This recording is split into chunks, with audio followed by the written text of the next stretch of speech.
Welcome to the Comfortable in Chaos Podcast. Strangle your demons and let's go. Y'all need Jesus!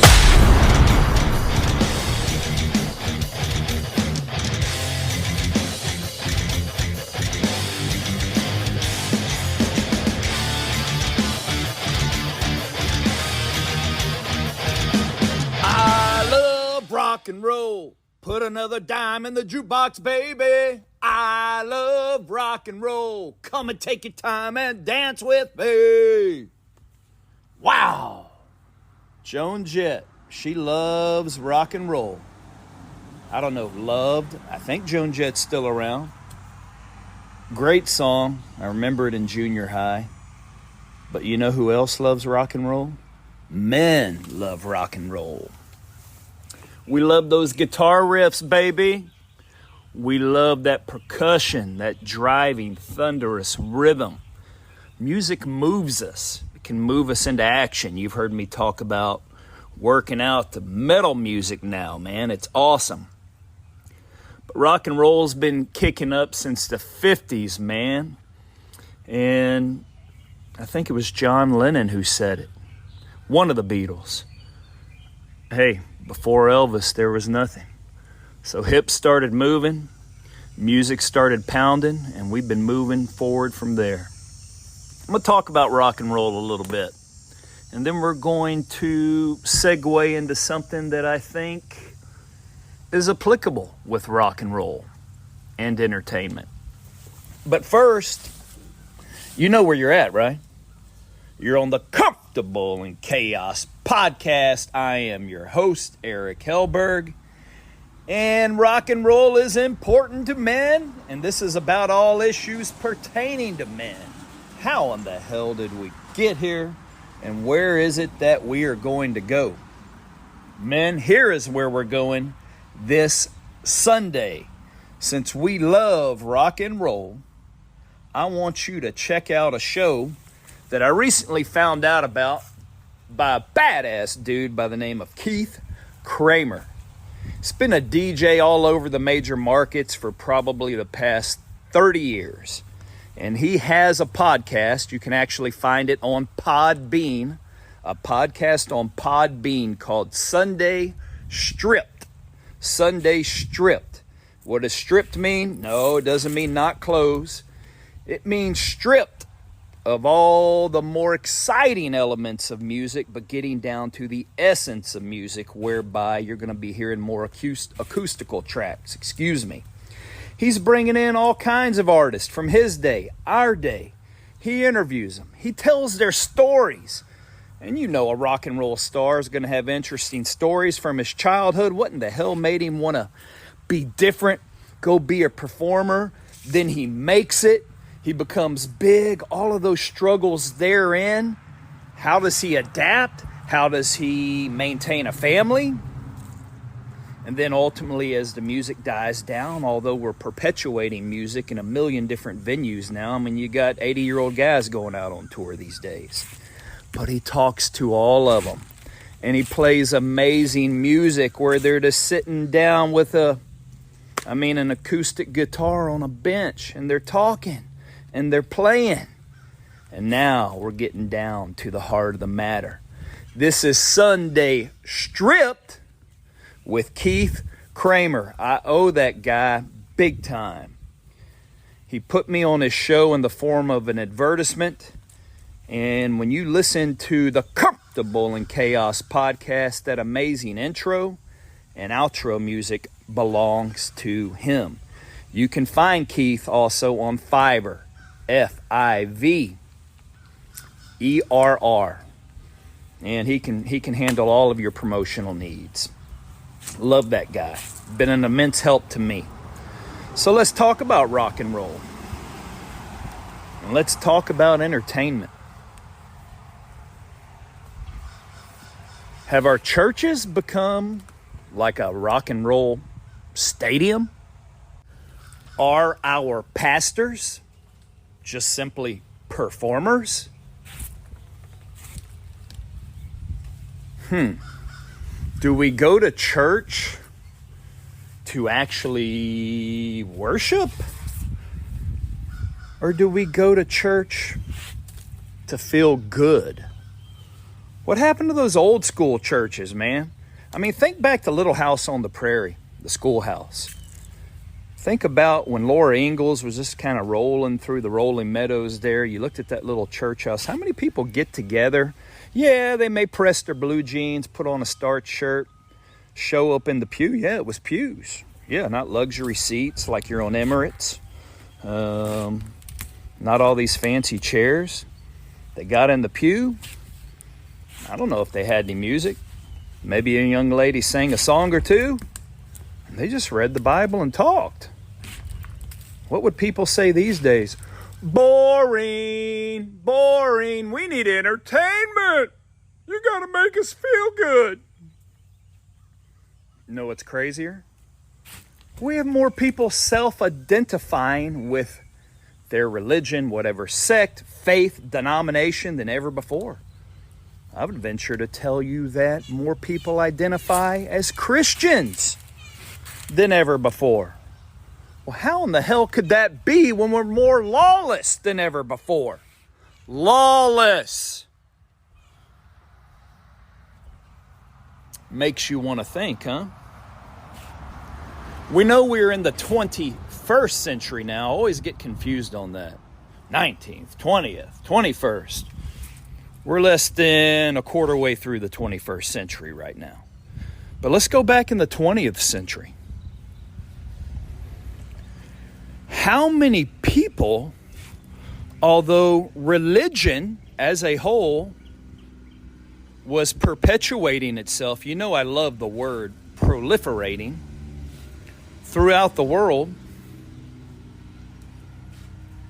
but we had more people killed despite the institution of church and religious factions growing than ever before in our history. Now, certainly, a lot of it was at hands of communist regimes.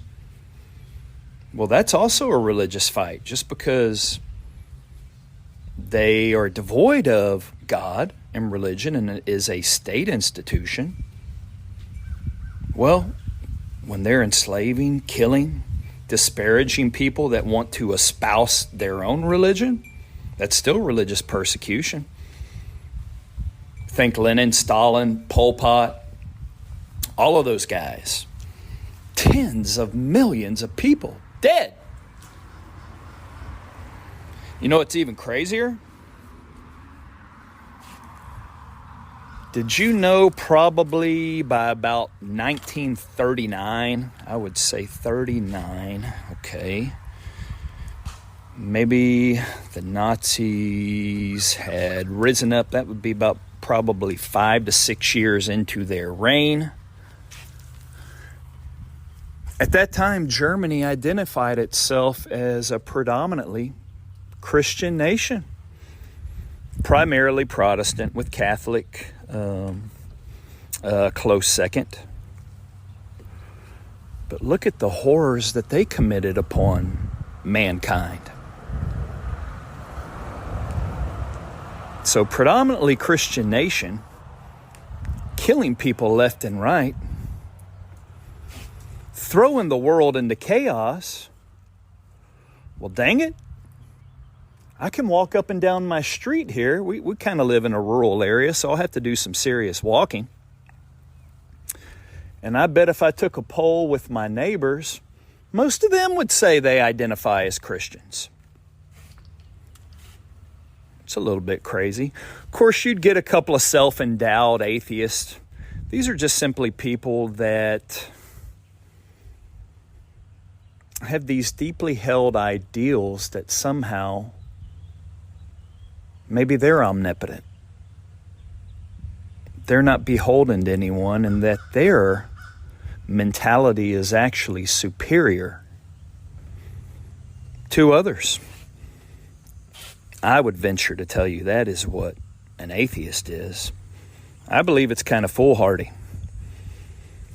And when all hell breaks loose, despite the predicament they find themselves in, And I never have really encountered many courageous atheists. I've never really seen them out on a limb, really striving to do something good despite heroic adversity. But like I said, when the stuff hits the fan, I wonder what they're thinking, who they rely on, who they cry out to. That's an interesting concept. But America is more lawless than ever before. And guys, we have churches everywhere. They're popping up everywhere. And this goes back to rock and roll. They're just entertainment. Man, they've got the drums. They've got the guitars. Sometimes they got the smoke going in there. You spend more time popping up, sitting down, listening to songs, clapping your hands. Your hands may go up. Hell, you may grab your neighbor, goose them. I don't know.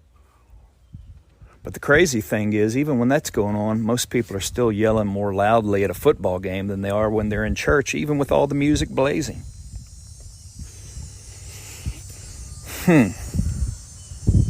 More churches coming up than ever before. More entertainment being bestowed upon us, yet we're more lawless. So are people simply not believing their religion anymore? Are our pastors failing us? Is it all just a show?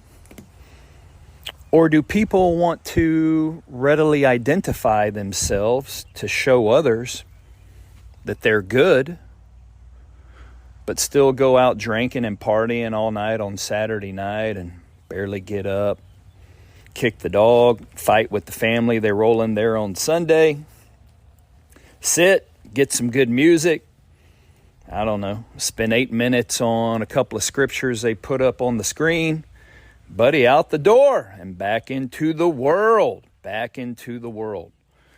How can I make that observation? Because hell, I've done it plenty.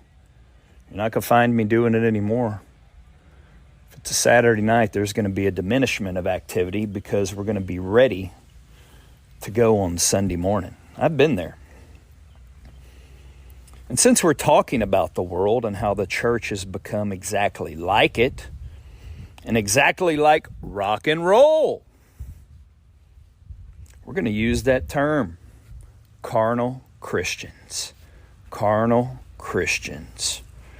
Most people associate carnality with some type of sexuality. It's any type of perversity or love of the world. Really, it's just the normal functioning of the world. And you make no distinction between your God-fearing life and everything else you do. Yeah, man, getting back to our music, and maybe he was more pop, but I kind of liked him as a kid. Remember old Rod Stewart? I mean, he was definitely rock when he was jamming with Jeff Beck, one of the greatest guitarists. So he had a hardened edge then, but he kind of delved into more pop. But he had an album and or a song called Young Turks that was really popular for him. That's one of these religious, massacres that have occurred. You never hear about it. The Armenian genocide. The Armenian genocide, pre-World War I. That was still in the 20th century. The good old Young Turks, right? The Ottoman Empire rolled into Armenia and slaughtered, a lot of estimates say 1 million Christians. But really, it's probably closer to 1.5 million from some of the things that I read. Really, really crazy. And with all this religiosity around the world, we have more institutionalized religion than ever before. It's all accepted. It's all being practiced. I mean, doggone. What the heck happened in Africa and what still goes on over there? 94, you had the Rwandan genocide. That wasn't even religiously based. That was just simply from points of origin. And you could call that a caste system. Position in society, genocide and or massacre. And no one intervened. All of us benevolent Christians, Jews, Muslims, whomever sat by and watched it. That's in the mid-90s. Remember that word I just said, benevolence. All of us good, God-fearing, benevolent people and leaders sat by and watched it. I'm going to do an episode on benevolence. We're going to take that somewhere. So I guess what I'm getting at is, despite more religion, despite more people self-identifying as religious, whichever one they follow, are we getting any better? No, sirs. We're more lawless than ever before. So either that dog of religion and church has no teeth and will not bite? I would say yes. Certainly no talk about sin, no talk about hell. Feel good, take a message, rock on, my brother, getting back to our rock and roll. And I would say, other than most people's false belief in themselves, which they have created in order to meander through life, now they've married it with the church, which reinforces their own falsehood. Let's get real, man. Let's get real. Let's start walking in truth. And if you do it, if you are truly doing it, you're going to lose some friends. You may lose some of the circles that you cruise around in. Maybe life isn't as easy as it was supposed to be when you just simply listen to Joyce Meyer and have riches and goodness bestowed upon you. It's amazing how many people call themselves Christian or whatever, as long as life is going well for you. They brutally beat, subjected, crucified many of you's risen Savior. And he flatly said it. I don't need to give you direct scripture right here. If you're going to take this walk with me, you will be persecuted in this life. That's why there's a narrow gate and a wide gate. Churches, pastors, men, if we are ever going to hear, well done, good and faithful servant, get on your damn bellies and low crawl. Grind. Stick through it. It's messy and dirty. But most of you aren't experiencing that, which tells me that may not be what you really are. I'm tired of being a poser. Aren't you? Until next time, on the Comfortable in Chaos podcast, I bid you bon voyage, my burgeoning flock. Until next time, like and subscribe to the Comfortable in Chaos